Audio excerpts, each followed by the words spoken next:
নমস্কাৰ কথনাৰ এক বিশেষ অনুষ্ঠানলৈ আপোনালোকক আদৰণি জনাইছোঁ আৰু আজি আমাৰ এই অনুষ্ঠানৰ অতিথি হৈছে উদয়ন হাজৰিকা আৰু হাজৰিকা ইয়াৰ আগতে অসম চৰকাৰৰ এজন গুৰুত্বপূৰ্ণ বিষয়া আছিল তেওঁ বিত্ত সচিব হিচাপে আজি কেইবছৰমান আগতে অৱসৰ লৈছে আৰু আপোনালোক সকলোৱে গম পায় যে তেখেত এগৰাকী লেখক তেওঁ প্ৰায়ে প্ৰতিদিনত বিভিন্ন বিষয় লৈ তেওঁ তথ্য সমৃদ্ধ আৰু চিন্তা সমৃদ্ধ চিন্তাশীল প্ৰবন্ধ লিখি আহিছে আৰু আজিৰ যিটো আলোচনা আমি কৰিবলৈ গৈছোঁ সেই আলোচনাটো হৈছে এই অসম চুক্তিৰ যিটো 6 নম্বৰ দফা সেই 6 নম্বৰ দফাক লৈ আমি আলোচনা কৰিব ওলাইছোঁ আৰু এইটোৰ আলোচনাটোৰ সূত্ৰপাত মই সেইকাৰণে কৰিছোঁ যে কালি তেখেতে এটা বৰ সুন্দৰ প্ৰবন্ধ লিখিছিলে দীঘলীয়া প্ৰবন্ধ প্ৰতিদিনৰ সম্পাদকীয় পৃষ্ঠাত আৰু সেই প্ৰবন্ধটো পঢ়িয়েই মই ভাবিলোঁ যে তেখেতৰ লগত আমি অলপ এই বিষয়টো লৈ অলপ আলোচনা কৰাটো দৰকাৰ হ'ব যে সাধাৰণ ৰাইজেও যাতে কথাবোৰ ভালদৰে বুজি পায় এই যে আপোনাৰ 6 নম্বৰ দফাক লৈ এতিয়া যথেষ্ট বিতৰ্ক হৈ আছে আৰু 6 নম্বৰ দফাৰ যিটো ইতিহাস এই যে 6 নম্বৰ দফাটো এইখিনি পৰ্যায়লৈকে আজি যে আহিলে অকমান তাৰ পটভূমিটো আপুনি কৈ দিব নেকি যে অসম চুক্তিৰ পৰা আহি 1985 চনৰ অসম চুক্তিৰ পৰা আহি এই যে এতিয়া 2024 চনত তাৰ 6 নম্বৰ দফালৈ আহিছে এইটো অকমান তাৰ পটভূমিটো আপুনি অকমান ব্যাখ্যা কৰি দিব নেকি হয় তাৰমানে ইয়াৰ মাজতে আমি প্ৰায় চাৰিটা চৰকাৰ পাইছোঁ 1985 চনৰ পৰা ইনফেক্ট 5টাই হ'ল এতিয়ালৈ কিন্তু কথাটো হ'ল কি সকলোৱে বেলেগ বেলেগ দিশলৈ চাই আছে AGP চৰকাৰ আহিলেও দুবাৰ যোৱাটো শতিকাত তেওঁলোকে 2001 চনত বোধ কৰোঁ তাৰ পিছৰ পৰা অহা নাই আৰু অকলে তেতিয়ালৈকে বিশেষ মনোযোগ দিয়া নাছিলে ইনফেক্ট তেওঁলোকৰ হাততে গোটেইবিলাক বস্তু চব জানিছিল তেওঁলোকেতো আন্দোলন কৰিছিল কিন্তু তেওঁলোকৰ দিনত নহ'ল কামবিলাক বেছিভাগ কাম এই 2001ৰ পিছৰ পৰা 2015ৰ ভিতৰত হৈছে আপুনি যদি ভালকৈ চাই দেখিব এই কামবিলাক এই 15 বছৰীয়া এটা যিটো কাৰ্যকাল আছিলে কংগ্ৰেছৰ তেওঁলোকৰ সময়ত এইটো খুব কিছুমান খুব জোৰদাৰ হৈছিল কিন্তু 6 নম্বৰ দফাটো তেতিয়াও থাকি গৈছিল আৰু মই যিমান দূৰ জানো আমি এনেকুৱা কিছুমান মিটিং কৰিছিলোঁ তাত এনেকুৱা ধৰণৰ কথা ওলাইছিল যে 6 নম্বৰ দফাত যিবিলাক কাম হ'ব লাগিছিল যেনে ধৰক এতিয়া আহিছে সেই কথাটো এখন কমিটিটো দিছে যে অৰ্থনৈতিক স্বাধীনতা যিটো অৰ্থনৈতিক সিকিউৰিটি নিৰাপত্তা যিটো কথা কৈছে তাত কৈছে যে সৰ্বভাৰতীয় যিবিলাক আপোনাৰ অনুষ্ঠান আছে শিক্ষানুষ্ঠান আছে তাত উচ্চ শিক্ষিত কৰিব লাগে আৰু সেই অনুষ্ঠানবিলাক ইয়াত পাতিব লাগে সেই হিচাপে IIT ইতিমধ্যে পতা হৈছিল তাৰপিছত আপোনাৰ ভাৰতীয় আয়ুৰ্বিজ্ঞান ইয়াত আহিছে অলৰেডি ইতিমধ্যে আৰু modern management institute of modern management শ্বিলঙলৈ নিছে ওচৰতে আহিছে গতিকে এইবিলাক কথা আৰু যি দুখন বিশ্ববিদ্যালয় হ'ল তেজপুৰ বিশ্ববিদ্যালয় আৰু শিলচৰ গতিকে এই বস্তুবিলাক তাৰমানে এই আমাৰ তৰুণ গগৈ ডাঙৰে তেখেতে মানে ভাবিছিল যে এইফালে দিয়ে আহি যাব বস্তুখিনি তেনেকুৱা এটা ভিউ আছিলে এইখিনি সময়ত পিছততো আপুনি গম পাই চাগে যে আমাৰ অসম সেই 6 নম্বৰ দফাটো কেনেকৈ আচলতে কাৰ্যকৰী কৰিব সেইটো লৈ পেলাই অলপমান আমাৰ মতভেদে আছিলে বহুতৰ মাজত আৰু আল্টিমেটলি সেইটো ঠিক ঠাক কৰিবৰ কাৰণে এখন চৰকাৰীভাৱে কমিটিও পাতি দিছিলে কমিটিখন আমাৰ অসম চৰকাৰে আচলতে গাত লৈছিলে লৈ পাতিছিলে কিন্তু সেইটোতো হিষ্ট্ৰী হ'ল এতিয়া আল্টিমেটলি অলপ কোনেও ঠিকভাৱে কাম কৰিব নিবিচাৰিলে তাতে মানে সেইখন কমিটি কেতিয়া পতা হৈছিলে সেইখন আপোনাৰ ঠিক একজেক্টলি চনটো মোৰ মনত নাই কিন্তু আৰম্ভ কৰিছিলে মানে কোন তেতিয়া মুখ্যমন্ত্ৰী কোন আছিলে তেতিয়া আমাৰ তৰুণ গগৈ আছিল শেষৰ ফালে পাতিছিলে কিন্তু সেইখন গাত লাগি নহ'ল আৰু কামটো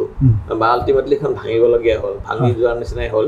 কাৰণ কেইবাজনো গুণী জ্ঞানী ব্যক্তিয়ে তাত কাম নকৰিবলৈ মনস্থ কৰিছিল কি তেনেকুৱা ভিতৰুৱা অলপ কিবা কিবি হৈছিল গণ্ডগোল বেছি নোলাল কথাটো কিন্তু থাকি গ'ল তাৰপিছতে এইখন আহিল এইখনো এইখনো আশাৰ এটা হিষ্ট্ৰী হ'ল কি কাৰ পিছত যেতিয়া চবে ক'লে এইটো কথা যে এইটোৱে অসমৰ গোটেই কালচাৰেল লেণ্ডস্কেপটো নষ্ট কৰি পেলাব আৰু অসমৰ কাৰণে যিটো আন্দোলন হৈ গ'ল সেইটোৱে মেইনলি এইটো আন্দোলনৰ হেৰি আছিলে সেইটোতেই নোহোৱা হৈ যাব তেতিয়া আমি ক'লে যে নহয় ষষ্ঠ দফাত যিটো সেইটো চৰকাৰে সেইটো ইনফেক্ট গভৰ্ণমেণ্ট অফ ইণ্ডিয়াইও কৈছিল তেতিয়া ষষ্ঠ দফাটো আমি ইমপ্লিমেণ্ট কৰিম ষ্ট্ৰংলি ইমপ্লিমেণ্ট কৰিম গতিকে এইটোৰ পৰা কোনো ভয় নাই তেতিয়া এটা সময়ত আহি পাছ হোৱাৰ পিছত এই কমিটিখন বনালে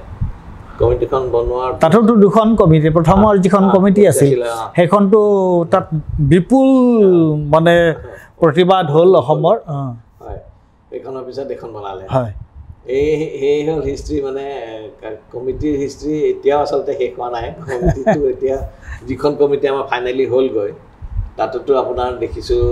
তো দৰকাৰী বিশেষজ্ঞ নাই মই লিখিছিলোঁ এইটো কথা আপুনি লিখিছিলে যে পৰিচয়ৰ প্ৰশ্নটো থাকিলে যে এজন নৃতত্ববিদ থাকিব লাগিছিলে এন্থ্ৰপলজিষ্ট এজন থাকিব লাগিছিলে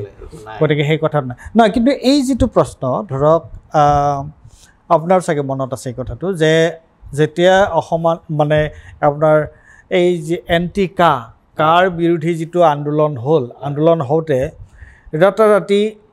গৃহমন্ত্ৰী অমিত শ্বাহে ঘোষণা কৰিছিলে যে এই ধৰণৰ এখন কমিটি এখন হ'ব আৰু সেই কমিটিৰ যিটো তেওঁলোকৰ যিটো পৰামৰ্শ বুলি তেওঁলোকে যিদিনা দিব তাৰ পিছদিনাই কাৰ্যকৰী কৰা হ'ব এই ধৰণৰ মনত হয়নে কথাটো গতিকে কিন্তু সেইটো কমিটিখন ফৰ্ম হ'ল কেতিয়া কমিটিখন গঠন হ'ল আপোনাৰ 2019ত 2019ত যিখন কমিটি হ'ল আৰু সেই কমিটিত আপোনাৰ সাক্ষ্য প্ৰমাণ দিবৰ কাৰণে বা তাত ৰিপ্ৰেজেণ্টেশ্যন দিবৰ কাৰণে আমিও গৈছিলোঁ আৰু বিভিন্ন মানুহ গৈছিলে এতিয়া তাত তাৰ পিছৰ যিটো ঘটনা হ'ল তাৰপিছত ধৰক যেতিয়া কমিটিখনৰ প্ৰথমতেতো ৰিকমেণ্ডেশ্যন তেওঁলোকে কি দিছিলে সেইটোৱেতো কোনেও গম পোৱা নাছিলে প্ৰথমতেতো সেইটো চৰকাৰে গোপন কৰি ৰাখিছিলে আৰু তাৰপিছত এতিয়া যেতিয়া তেওঁলোকে এখন আৰু বিপ্লৱ কুমাৰ শৰ্মাই যিটো আশা কৰিছিল যে তেওঁৰ যি ধৰণৰ ৰিচিপশ্যন এটা চৰকাৰৰ পৰা পাব সেইটোতো আমি পোৱাটো দেখা নাপালোঁ তেওঁ আনকি ধৰক যি অমিত শ্বাহে কৈছিলে যে নেক্সট ডে এইটো কৰা হ'ব কিন্তু তাত গৈ পেলাই বিপ্লৱ শৰ্মা যেতিয়া দিল্লীলৈ গ'ল তেতিয়াতো প্ৰথমতে লগেই ধৰা নাছিলে তাৰপিছত তেওঁ কেইদিনমান থকাৰ পিছত তেওঁ মানে যথেষ্ট মানে ফ্ৰাষ্ট্ৰেটেড হৈ পেলাই হতাশ হৈ তেওঁ গুচি আহিছিলে আহি পেলাই তেওঁ বোধহয় নিউজ পেপাৰক কিবা কৈছিলোঁ ইয়াতে এতিয়া বাৰু ঠিক আছে এই মই এটা কথা বুজি পোৱা নাই যে ধৰক প্ৰথম কথা তেওঁলোকে আজি যিজন আমাৰ মুখ্যমন্ত্ৰী তেওঁ আপোনাৰ অসম চুক্তি ৰূপায়ণৰ মন্ত্ৰী হৈ আছিলে কংগ্ৰেছৰ দিনত বহুদিন আৰু তাৰপিছত তেওঁ এতিয়া অসমৰ মুখ্যমন্ত্ৰী হ'ল আৰু কিন্তু প্ৰশ্নটো হৈছে যে যেতিয়া এই যিখন কৰা হ'ল এই কমিটিৰ যিটো ৰিকমেণ্ডেশ্যন ইয়াত নাই তেওঁলোকে প্ৰথমতে এইটো গোপন কৰি কিয় ৰাখিছিলে এই বস্তুটো সেইটো কি কয় আপুনি মানে মই এটাকৈ কথাবোৰ জানিব বিচাৰিছোঁ আৰু ৰাইজেও জানক এই কথাটো মানে এই কমিটিৰ ৰিপৰ্টটো প্ৰথমতে তাৰমানে এনেই মোৰ বোধেৰে মই অন্য হেৰি নাজানো কিন্তু মোৰ বোধেৰে সাধাৰণতে কমিটিয়ে যেতিয়া ৰিপৰ্ট দিয়ে ৰিপৰ্টটো যেতিয়ালৈকে গভৰ্ণমেণ্টে একচেপ্ট নকৰে তেতিয়ালৈকে অপেন নকৰে এইটো হ'ল আমাৰ হেৰি নিয়ম হয় কাৰণ কমিটিৰ ৰিপৰ্টটোত বা কি লিখিছে এইটো কাৰণে নকৰে আৰু সেইটো গভৰ্ণমেণ্টে কেতিয়াবা এনেকুৱাও হয় আনকি যে গভৰ্ণমেণ্টে পঢ়ি চাই কেবিনেট নকৰিলে কিন্তু অপেন কৰি দিব পাৰে কিছুমান ষ্টেটিষ্টিকেল ৰিপৰ্ট তেনেকৈ অপনো কৰি দিয়ে হয় যেতিয়া সাধাৰণতে গভৰ্ণমেণ্টৰ ফেভাৰত থাকে অ'কে আৰু ইয়াত এতিয়া তেওঁলোকেতো বুজিয়ে পোৱা নাছিলে ৰিপৰ্টটো সেইটো কাৰণে তেওঁলোকে ঘূৰাই পঠাব লগা হ'ল প্ৰথমতে বুজি পোৱা নাছিলে তেওঁলোকে মানে বস্তুটোৰ ওপৰত তেওঁলোকৰ এক্সপাৰ্ট নাই তাতে অ'কে দিন বহুত হৈ গ'লতো অসম একৰ্ডৰ লৈ পেলাই ঘটনা বহুত ঘটি গ'ল এতিয়া নতুন গভৰ্ণমেণ্টে গম নাপায় অ'কে গতিকে তেওঁলোকে যেতিয়া ৰিপৰ্টটো চোৱা নাছিলে তেতিয়া হুলস্থুল লাগিল যে ৰিপৰ্টটো দিলে কিন্তু ৰিপৰ্টটো তেখেতে পঠাই দিলে আৰু বস্তুটো কি কৰিব এতিয়া সেইটো লৈ পেলাই সেইখিনি যিখিনি কথা লিখিছে সেইখিনি কথা তেতিয়া এওঁ গা পাতি ল'লে যে আমি চাই দিম তেতিয়া ঘূৰাই পঠালে যে তোমালোকে নিজে মন্তব্য দিয়া এইটোৰ ওপৰত কি তোমালোকৰ হৈছিলে নাই সেইটো পেলাই থৈ দিলে তাতো এইটো পৰিয়ে আছিলে পৰি আছিলে সেইটো সুধোতেহে ওলাল কথাটো আছে যে এইখন তেওঁলোকে চোৱাই নাই তাত তেনেকৈ পৰি আছে সেই কথাটো তেতিয়াহে হ'ল এতিয়া এওঁতো সেই বিষয়বিলাকত ওস্তাদ আৰু পৰি থকা নাই সেইটো আমি কৰি পেলাম চব নাই এতিয়া আপোনাৰ এই যিটো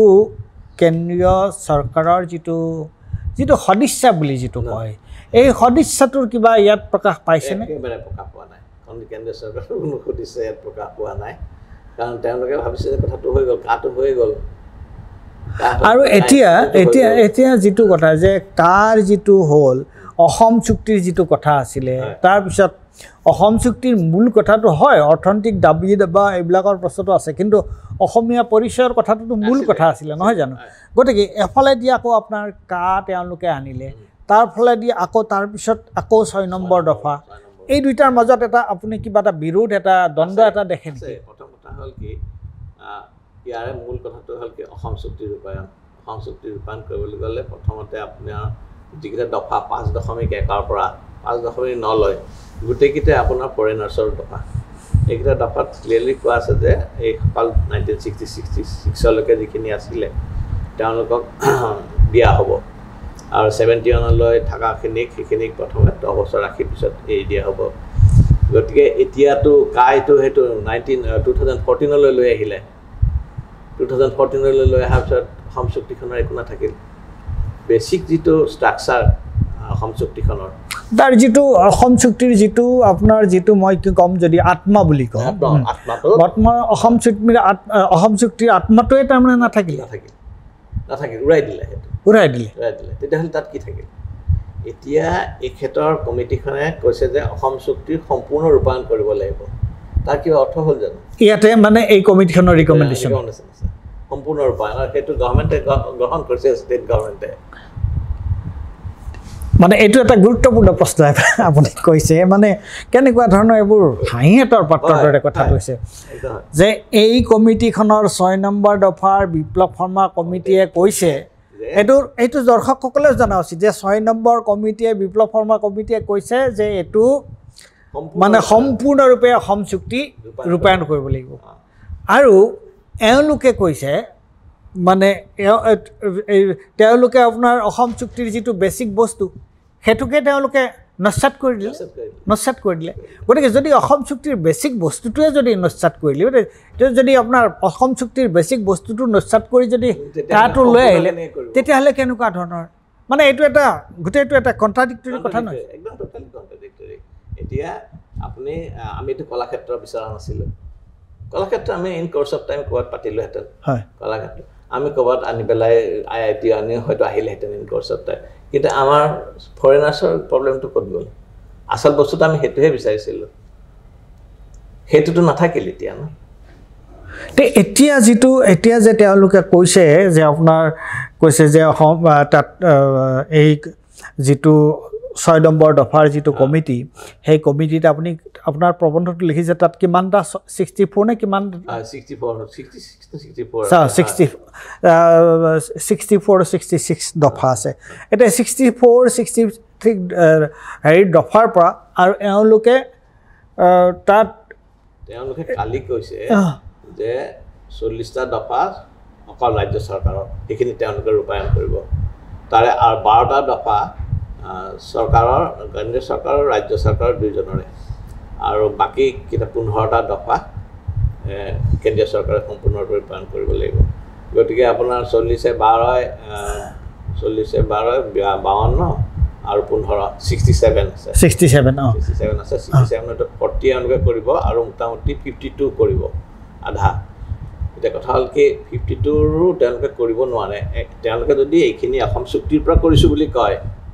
তেতিয়াহ'লে সেইটো নহ'ব তেনেকৈ ক'ব যে গভৰ্ণমেণ্টে in course of time developmental প্ৰচেছত এইখিনি কৰিছে কিন্তু অসম চুক্তিৰ কাৰণে চুক্তিখন কিন্তু এই ৰিপৰ্টটো প্ৰথমে একচেপ্ট কৰিব লাগিব গভৰ্ণমেণ্ট অফ ইণ্ডিয়াই গোটেই ৰিপৰ্টটো একচেপ্ট কৰা 6 নম্বৰ দফাৰ যিটো ৰিপৰ্ট হয় সেইটো গভৰ্ণমেণ্ট অফ ইণ্ডিয়াই ৰিপৰ্টটো একচেপ্ট কাৰণ এই যে অসম চুক্তি হৈছিলে তিনিটা পক্ষৰ মাজত এটা এফালে আছে কেন্দ্ৰীয় চৰকাৰ কেন্দ্ৰ চৰকাৰ এফালে ৰাজ্য চৰকাৰ আৰু এফালে আছে আছু তেওঁলোকে বহি লৈ এখন কেবিনেটত এপ্ৰুভ কৰাই আনি বান্ধিব লাগিব তাৰপিছত গোটেই কি ইমপ্লিমেণ্ট কৰে কৈ থাকিব এতিয়াতো কেবিনেটত এইটো এপ্ৰুভ হয় নাই হোৱা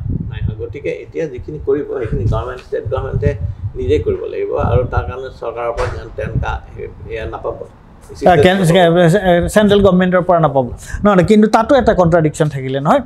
যদিহে আপোনাৰ কেবিনেটে এখন এপ্ৰুভ কৰাৰ আগতে তেওঁলোকে কেনেকৈ ষ্টেট গভৰ্ণমেণ্টে এইটোখন কেনেকৈ ইমপ্লিমেণ্ট কৰে নাই এইটো তেওঁলোকে চুক্তিৰ দফা মানে প্ৰতিবেদনৰ দফা হিচাপে নকৰিব সিহঁতে তেওঁলোকে কৰিব যে এইটো আমি নিজে লৈছোঁ আমাৰ নিজৰ ডিপাৰ্টমেণ্টেল প্ৰজেক্ট মানে সেই দফাটোৰ লগত তেওঁলোকৰ এই কমিটিৰ ৰিকমেণ্ডেশ্যনৰ লগত কোনো সম্পৰ্ক মানে লিগেলি হ'ব নোৱাৰে কেনেকৈ কৰিব নহয় জানো এতিয়া তেওঁলোকে কৈছে যে আমি এখন ইনষ্টিটিউট পাতিম কমন ইনষ্টিটিউট য'ত নেকি লেংগুৱেজৰ কাৰণে সকলো লেংগুৱেজে ডেভেলপ কৰিবৰ কাৰণে এটা কাউন্সিল টাইপৰ হ'ব এইখন যদি তেওঁলোকে পাতে এতিয়া ইয়াৰ হেৰি হিচাপে নহ'ব ইমান এনে বেলেগ কিবা এটা এডুকেশ্যন ডিপাৰ্টমেণ্টৰ এটা ইণ্ডিপেণ্ডেণ্ট কিবা এটা ইনিচিয়েটিভ হিচাপে হয় আৰু এটা কথা আপুনি যিটো লিখিছিলে যে তাত অসমীয়াৰ যিটো সংৰক্ষণৰ যিটো কথা আছে এতিয়া অসমীয়াৰ কিবা ডেফিনেশ্যনটো এতিয়ালৈকে ওলাইছে নেকি ওলাইছে এতিয়া কথা হৈছে কি তাত তেওঁলোকেতো দিছে যে 1951 চনৰ 1 জানুৱাৰীৰ পৰা দিছে এই 1 জানুৱাৰীলৈকে আৰু 1 জানুৱাৰী আগলৈকে যিসকলে অসমত আছে তেওঁলোক অসমীয়া বুলি কৈছে যিমানে আছে সকলোৱে অসমীয়া বুলি ধৰি ল'ব লাগিব তেতিয়া এতিয়া কথা হ'ল কি এইটো যে দিলে ডেফিনেশ্যন 1 জানুৱাৰী কিয় দিলে তেওঁলোকে ক'তো কোৱা নাই 1-1-51 কাৰণ 1-1-51ত ভাৰত স্বাধীনো হোৱা নাই বা ৰিপাব্লিকো হোৱা নাই বা কি কাৰণে ধৰিলে এতিয়া NRC-খনতো পিছতহে হৈছে চেঞ্চাছ হৈছে আপোনাৰ চেঞ্চাছৰ দায়িত্ব ৰেকৰ্ড আপুনি নাপাব কিয় কাৰণে চেঞ্চাছ আপোনাৰ ফেব্ৰুৱাৰী লাষ্টত হৈ গৈছে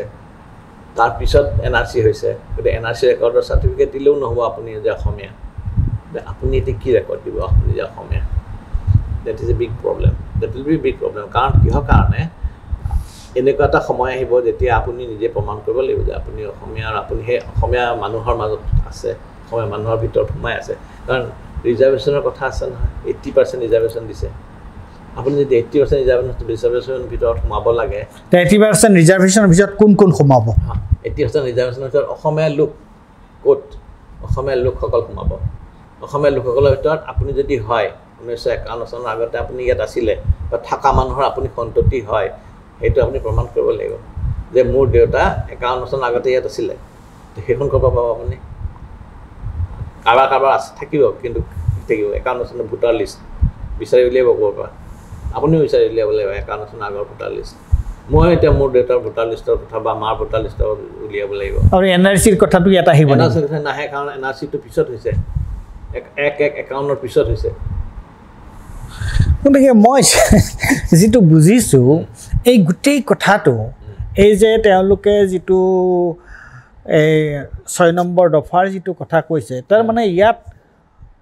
বহুতখিনি আপোনাৰ আইনগত লিকুইডা বহুত আছে কিন্তু তেওঁলোকে মই তাকে কৈছোঁ যে প্ৰচিডিঅ'ৰবিলাক নাজানাকৈ কৰিছে চৰকাৰী প্ৰচিডিঅ'ৰবিলাক কোনটো এতিয়া প্ৰমাণ পত্ৰখন কোনখন দিব তোমালোকেতো 1-1-51তো এট ৰেণ্ডম লৈছা কাৰণ একো কাৰণ দৰকাৰ নাই কিয় কাৰণে 1-1 তোমালোকে যদি NRCৰ পিছৰ ডেট এটা ল'লাহেঁতেন কিন্তু NRCৰ কাগজখন আনি দিব পাৰিলেহেঁতেন মানুহে যে 1-1-51 নহয় আমি ইমান তাৰিখে 50-51 চনৰ ইমান তাৰিখে গোটেইখন খেলি মেলি গোটেইখন খেলি এতিয়া আৰু এটা কথা আছে ইয়াতে আমি পেপাৰত পঢ়িছোঁ অৱশ্যে এইটো কথা যে আমাৰ মুখ্যমন্ত্ৰীয়ে কালি এটা নতুন ডেফিনেশ্যন দিছে তেওঁ কৈছে যে এখেতে কোৱাটোৱে ঠিকেই কৈছে যে 51লৈকে যোন আছিল তেওঁলোক হ'ব কিন্তু এই ডেফিনেশ্যনটো সকলোৰে কাৰণে নহয় এই ডেফিনেশ্যনটো অকল মাটি বাৰীৰ ক্ষেত্ৰত হ'ব বাকীবিলাকৰ ক্ষেত্ৰত বেলেগ বেলেগ হ'ব সেইটো কেনেকুৱা কথা সেইটো কি তেওঁৰ মুখৰ কথাই হৈ যাব নেকি না সেইটো তেওঁ কৈছে কালি আজি মই বেপাৰ পঢ়িছোঁ তেওঁ কিবা এটা কথা ক'লে তেওঁতো আজিকালি তেনেকুৱা ধৰণৰে কথা হৈছে যে তেওঁ মুখেৰে কিবা এটা কথা কৈ দিলে যেন সেইটোৱে আইন হৈ যাব আৰু এতিয়া মই অন্য এটা গতিকে মই যিটো বুজিলোঁ আৰু মই নিজেই বুজিবলৈ চেষ্টা কৰিছোঁ আৰু মই নিজেই এই কথাটোৰ হেড এণ্ড টেইল একো ধৰিব পৰা নাই গতিকে তেনেকুৱা এটা অৱস্থাত এতিয়া যে আপোনাৰ ধৰক এতিয়া খুব খদমদম লাগিছে যে অসম চুক্তি বা 6 নম্বৰ দফা তেওঁ ৰূপায়ণ কৰিব আৰু এইটোৰ লগত কিবা এটা ৰাজনৈতিক কিবা এটা কথা উদ্দেশ্য জড়িত হৈ আছে নেকি নহয় এইটোৰ ডেফিনেটলি এইটো হয় কাৰণ আপুনি চাওক এতিয়া ইলেকশ্যন আহি আছে 2026 ইলেকশ্যন আহি আছে 26 ইলেকশ্যনৰ সময়ত যিবিলাক গুৰুত্বপূৰ্ণ বিষয় হ'ব লাগিছিল সেইবিলাক গুৰুত্বপূৰ্ণ বিষয়ে স্থান পোৱা নাই সকলোৱে দেখিছে এইটো কথা কাৰণ এতিয়া নেশ্যনেল লেভেলত হ'লেও যিবিলাক বস্তু আহিব লাগিছিল সেইবিলাক অহা নাই ষ্টেট লেভেলততো মানুহে কোনো ধৰণৰ গুৰুত্বই দিয়া নাই আটাইতকৈ ইণ্টাৰেষ্টিং কথা হ'ল কি এই 6ষ্ঠ দফাৰ যিটো এইটো কথাটো মানুহে কিবা গুৰুত্ব দিছে বুলি আপুনি ভাবিছে নেকি পেপাৰখনৰ বাহিৰে কোনেও মইতো দেখা নাই তেনেকুৱা আৰু টাৰ্গেট কৰিছে এইটোৱে আমি কৰিম এইটো যোগেদিয়ে তেওঁলোকে তাৰমানে ইলেকশ্যনত এইটোকে তেওঁলোকে এটা বিষয় কৰিব হয় কিন্তু এই ক্ষেত্ৰত মই এটা কথা আচৰিত পাইছোঁ সেইটো হৈছে কি ইয়াত যিটো সদৌ অসম ছাত্ৰ সন্থাৰ যিটো ভূমিকা সেইটো মই বৰ আচৰিত পাইছোঁ সেইটো আপুনি সেই সন্দৰ্ভত আপুনি কি কয় এতিয়া চাওক মই কাগজখনত লিখিছোঁ যি দুটা ইছ্যু পাৰ্টিকুলাৰলি মই এনালাইচিছ কৰিছোঁ তাত মই লিখিছোঁ যে এটা হৈছে কি অসম বিধানসভাৰ কাৰণে যিখিনি আসন আছে সেই আসনৰ তেওঁলোকে 80% সংৰক্ষণ কৰিব দিছে ইয়াতে আছুৱে সেইটো মানা নাই তেওঁলোকে কৈছে যে ঠিক আছে এইটো আমি নামানো আপোনালোকে কিন্তু এইটো ৰিপৰ্টত ক'ব যে আমি মানা নাই আমাক 100% লাগে একেধৰণে আপোনাৰ হেৰি ক্ষেত্ৰতো চাকৰিৰ ক্ষেত্ৰতো যিটো 80% দিছে সেইটো তেওঁলোকে মানা নাই খুব ভাল কথা এইটো নামানাটো ঠিক আছে বাৰু কিন্তু তেওঁলোকে তাতে সন্তুষ্ট যে আমি যে ডিচেণ্ট দিছোঁ সেইটোৱে ক'ব আৰু তৃতীয়তে আপোনাৰ 51 চনৰ এইটো তেওঁলোকে মানিলে এতিয়া কথা হ'ল কি আছুৱে আপুনি চাওক আজি ইমান দিনে একো মাত বোল কৰা নাই কিন্তু আপুনি যদি ভালকৈ কাগজ পত্ৰ চাই আমিতো কাগজৰ থ্ৰুৰেই জানো গোটেইখিনি কথা আছু কিন্তু চুপচাপ আছে একো নাই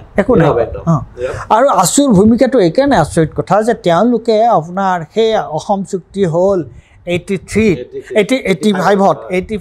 অসম চুক্তি হ'ল 85ৰ পৰা যি চৰকাৰ যিটো ছাত্ৰ সন্থা আছিল তেওঁলোক চৰকাৰত আহিল চৰকাৰ গ'ল তাৰপিছত আপুনি কৈছে যে তৰুণ গগৈ চৰকাৰ আহিলে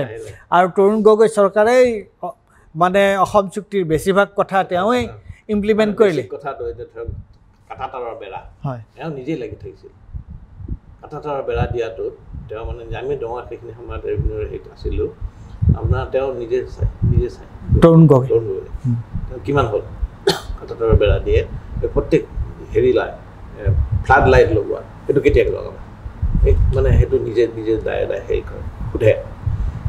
সেইটো তাৰ বেছি খুব ইম্পৰ্টেণ্ট হেৰি সেইখিনি সময়ত হৈ গৈছে যাতে ইনফিল্ট্ৰেশ্যনটো হ'ব নোৱাৰে 67 কিলোমিটাৰ আছিল নেকি তাৰে 215 কিলোমিটাৰ মান তেওঁৰ নিজে হৈছে নাই এতিয়া ঘটনাটো হৈছে মই আছুৰ কথাটো এইকাৰণে কৈছোঁ যে তেওঁলোকে ইমান নীৰৱ হৈ থাকিলে তাৰপিছত কমিটিখন হ'ল তেওঁলোক তাৰ মেম্বাৰ আছিলে তাৰপিছত 1 বছৰলৈকে কোনো কথা নহ'ল চেণ্ট্ৰেল গভৰ্ণমেণ্টে এইটো খুলিয়ে চোৱা নাই উভতাই পঠিয়ালে কোনো কথা নাই তেওঁলোকে নীৰৱ হৈ আছে আৰু এতিয়া ইলেকশ্যনৰ আগে মাতিলে তেওঁলোকক ধুনীয়াকৈ কথা পাতিলে আৰু সমুজ্জ্বল ভট্টাচাৰ্যই ক'লে যে পজিটিভ নে এইখন আপুনি কি কয় এইটো আৰু ইয়াতকৈ বেছি খোলা কৰিব নোৱাৰো আৰু এইখিনিতে যিয়ে বুজিছে যে এইখিনি সময়ত ইমান পজিটিভ হ'বলৈ কি হ'ল ইমান নিগেটিভ হেৰিৰ মাজত পজিটিভ হ'বলৈ কি হ'ল এখন মিটিং পাতোঁতে তেওঁলোকে ইমান পজিটিভ হ'বলৈ কি হ'ল মই সেইটোৱে ঘটনাটো হৈছে কি এই যিটো আৰু ডিছকাশ্যনটো আমাৰতো এতিয়া সামৰিবই লাগিব যে যিসকলে এই আলোচনাটো চাই আছে তেওঁলোকে গম পাব যে আচলতে অসম চুক্তিৰ আৰু বিশেষকৈ এই 6 নম্বৰ দফাত তাত কিমানখিনি আখোৱা কিমানখিনি খেলিমেলি আৰু কিমানখিনি অন্তৰ্দ্বন্দ্ব আৰু স্ববিৰোধেৰে পৰিপূৰ্ণ তেনেকুৱা এটা বস্তু এইবাৰ নিৰ্বাচনৰ আগত লৈ অহা হৈছে কাৰণ আমি সকলোৱে গম পাওঁ বাতৰি কাকততে হওক বা অন্য ধৰণেও হৈছে যে চৰকাৰৰ প্ৰতি এইখন চৰকাৰৰ প্ৰতি সাধাৰণভাৱে ৰাইজৰ মনত কিন্তু ভীষণ অসন্তুষ্টি এটা দেখা গৈছে ভীষণ অসন্তুষ্টি দেখা গৈছে আপুনি নিজেই কৈছে যে সেইকাৰণে 6 নম্বৰ দফাক লৈ ৰাইজৰ মাজত কোনো উৎসাহ বা কোনো আলোচনা কৰা নাই অথচ আছুৱে তেওঁলোকক যেন এটা এক ধৰণৰ তেওঁলোকক এটা মানে হেৰি দিবলৈ গৈছে যে এইটোক এটা তেওঁলোকে জাষ্টিফিকেশ্যন এটা তেওঁলোকে দিবলৈ গৈছে গতিকে যিয়ে নহওক এই আলোচনাৰ পৰা মই এটা কথা আমি এটা কথালৈ আহিলোঁ যে আচলতে এই গোটেই কথাটোকে এটা যেন কিবা এক ধৰণৰ যেন এটা ৰাজনৈতিক এটা উদ্দেশ্যপ্ৰণোদিত এটা কথা আৰু ইয়াত অসমৰ ৰাইজৰ বা অসমীয়া মানুহৰ যিটো পৰিচয়ৰ যিটো প্ৰশ্ন অসমীয়া মানুহৰ যিবোৰ ইমান দিনৰ যিবোৰ কথা সেইবিলাকক আচলতে তাৰ কোনো কথা নাই এইকাৰণে যে মূল কণ্ট্ৰাডিকশ্যনকেইটা আকৌ এবাৰ মই ৰিপিট কৰি দিব বিচাৰিছোঁ যে 6 নম্বৰ দফাৰ কমিটিয়ে কৈছে যে অসম চুক্তিটো হৈছে ইয়াৰ আত্মা আকৌ এই চৰকাৰে কৈছে যে অসম চুক্তি তেওঁলোকে নামানে গতিকে 6 নম্বৰ দফা অসম চুক্তিক নমনাকৈ 6 নম্বৰ দফা তেওঁলোকে কেনেকুৱাকৈ তেওঁলোকে ৰূপায়ণ কৰিবলৈ তেওঁলোকে গৈ আছে আৰু তাত যথেষ্ট সংখ্যক তেওঁলোকৰ মই দেখিছোঁ যে যথেষ্ট অন্য এটা গুৰুত্বপূৰ্ণ কথা হৈছে 1 নম্বৰ কথা 6 নম্বৰ দফাই কৈছে যে অসম চুক্তি হৈছে 6 নম্বৰ দফাৰ আত্মা সেইটো যদি নামানে তেতিয়াহ'লে 6 নম্বৰ দফাৰ কাৰ্যকৰীকৰণ হ'বই নোৱাৰে 2 নম্বৰ কথা এইটো এটা ত্ৰিপাক্ষিক আলোচনাৰ ভিত্তিত অসম চুক্তিখন হৈছিলে আৰু অসম চুক্তিৰ তাক কাৰ্যকৰী কৰাৰ মূল 15 নম্বৰ দফাত কোৱা আছে যে তাৰ নোডেল যিটো এজেন্সি সেইটো হ'ব কেন্দ্ৰ চৰকাৰ গতিকে যদি মূল তাক ইমপ্লিমেণ্ট কৰা যদি তাৰ যদি কৰ্তৃত্বটো যদি কেন্দ্ৰীয় চৰকাৰৰ থাকে তেতিয়াহ'লে এইবোৰতো কোনো অৰ্থ নোহোৱা কথা গতিকে এই গোটেই বস্তুটো যেন আচলতে নিৰ্বাচনৰ আগে এটা ৰাজনৈতিক এটা ধামাকা সৃষ্টি কৰি এই নিৰ্বাচনক তেওঁলোকে এইটোকে তেওঁলোকে এটা ইস্যু হিচাপে ব্যৱহাৰ কৰিবলৈ যেন এইটো কৰি আছে সেইটোৱে আমাৰ তেনেকুৱা হৈছে আপুনি সেইটোৱে কয় নে কথাটো সেইটোৱে কয় গতিকে যেন হওক আজি আমাৰ মাজত এই কথাখিনি আলোচনা কৰি আমাৰ মাজলৈ অহাৰ কাৰণে মই আপোনাক ধন্যবাদ জনাইছোঁ আৰু এতিয়া আমি আমাৰ এই আলোচনা ইমানতে সামৰণি মাৰিছোঁ ধন্যবাদ